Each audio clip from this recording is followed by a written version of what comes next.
there was only one thing for Axe to do. He shifted his grip on the hilt of Skull Crusher until he was facing into the room. Then, with a mighty leap, he let go of his sword and reached out for the edge of the door.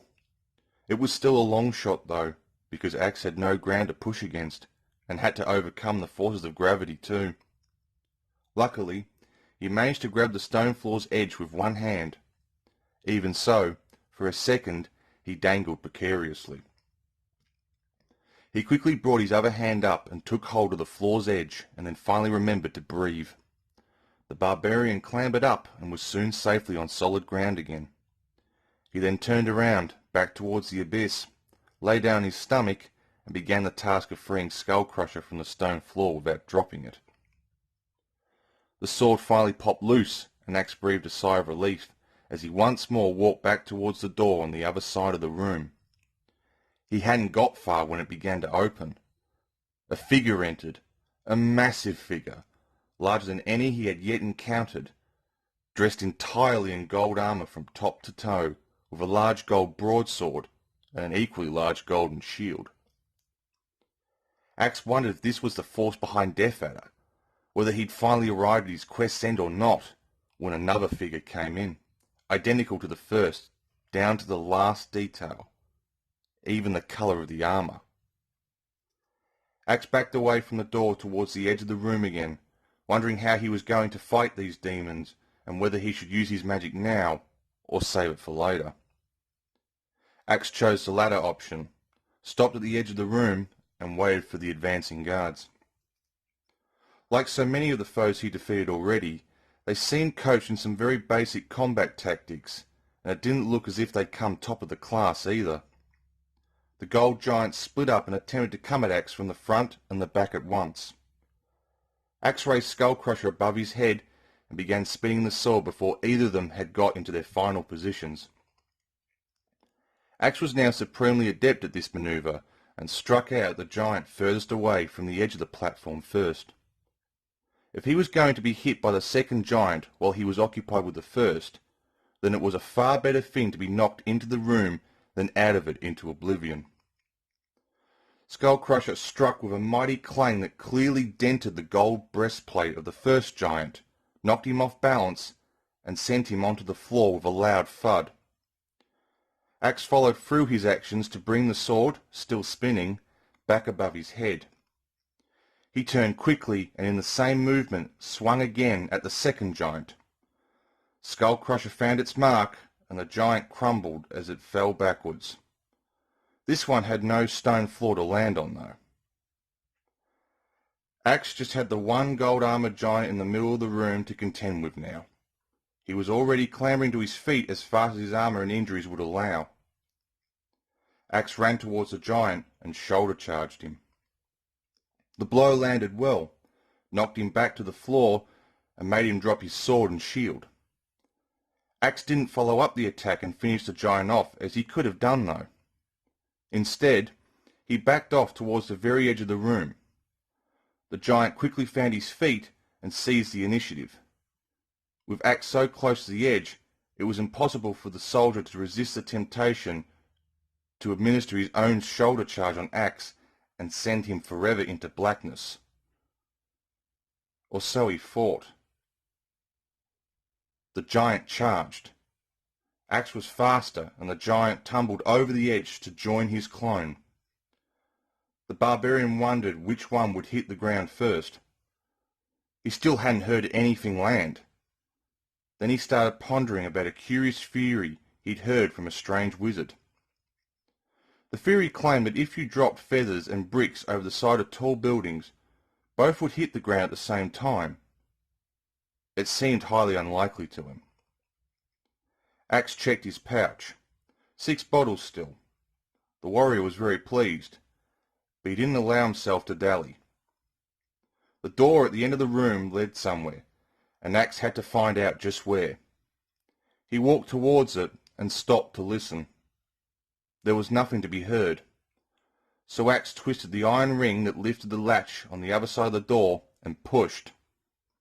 The door opened onto another room, similar to the one he was in. An Axe entered. Axe was not alone. Against the left wall was a huge throne, and in the throne, a huge man. Dressed much like Death Adder, this lord was different from that other great figure in one respect. He had purple and green shoulder and shin guards. The man appeared to be asleep. The two skeletons that stood either side of him weren't asleep, though. As soon as they saw Axe enter the room, they rushed at him.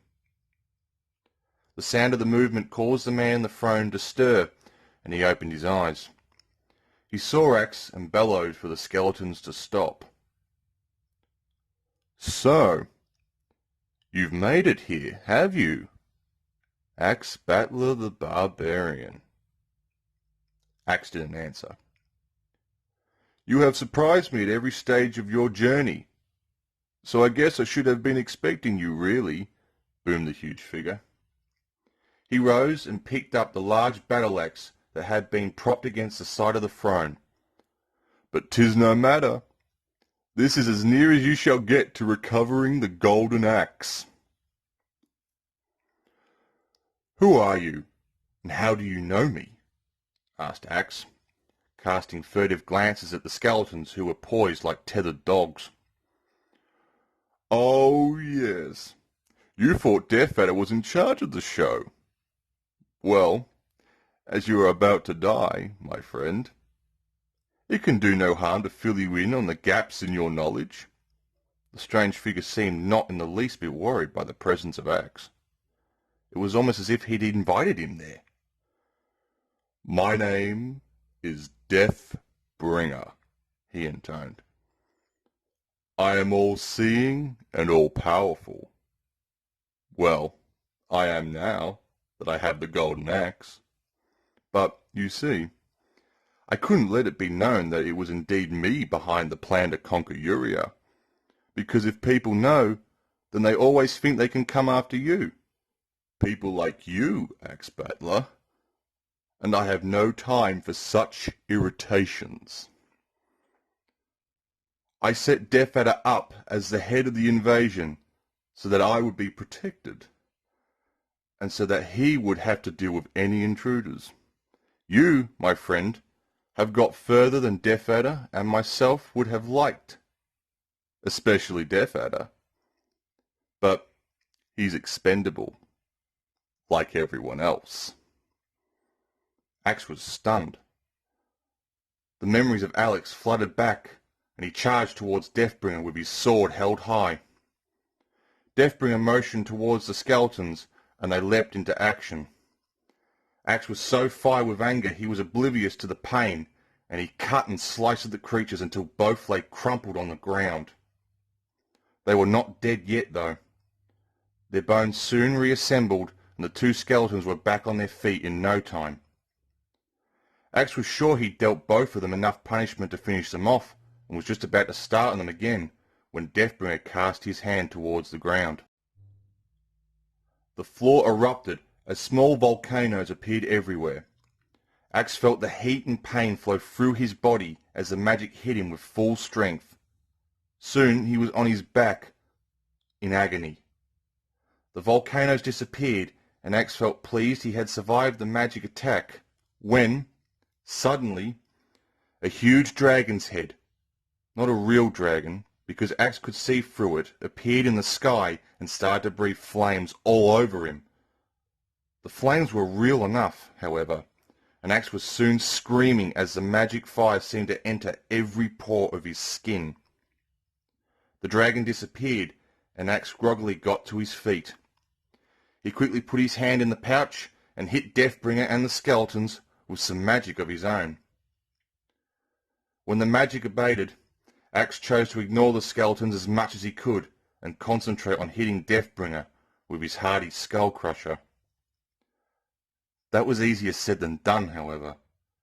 Axe soon fell prey to the mighty axe and tumbled to the ground, his energy almost gone. He wondered how much longer he could go on fighting the three of them. Deathbringer once more let loose with some magic, but Axe managed to jump the yellow sparks as they raced towards him along the ground. Axe finally had a plan. He battled Deathbringer against a wall, breaking off every now and again to stop the skeletons from attacking. At long last, he managed to get a good hit on Deathbringer. The armoured giant fell, and Axe quickly turned, swiped and struck the skeleton that had crept up behind him. Deathbringer found his position against the wall tough to fight in because it left him little room to swing his axe. Axe Battler now had the timing perfect. He could strike Deathbringer, turn and make 2 strikes against the skeletons, and then leap and land another blow on the rising Deathbringer. Soon the fight was over. Deathbringer could not move, and as he lay against the wall, the skeletons just stood and watched their master die. Suddenly, they just crumbled to dust, and Deathbringer began to scream. The noise was hideous, and Axe backed away from the fallen figure and clasped his hands to his ears. Deathbringer continued to scream and then turned his face towards the heavens. The golden axe fell with a swoop and embedded itself in Deathbringer's chest. A few seconds later, it clattered to the ground as Deathbringer's body decayed to dust. Axe walked forward and picked up the golden axe. There was a whooshing sound, and Axe's world turned black. He held on to the golden axe and wondered what was happening. A spot of light appeared in the distance, and Axe seemed to be moving towards it because the spot grew larger even as he watched it. Suddenly, the world turned to brilliant sunshine, and Axe stood with the golden axe in his hand in the room where he'd parted company with the princess and the king.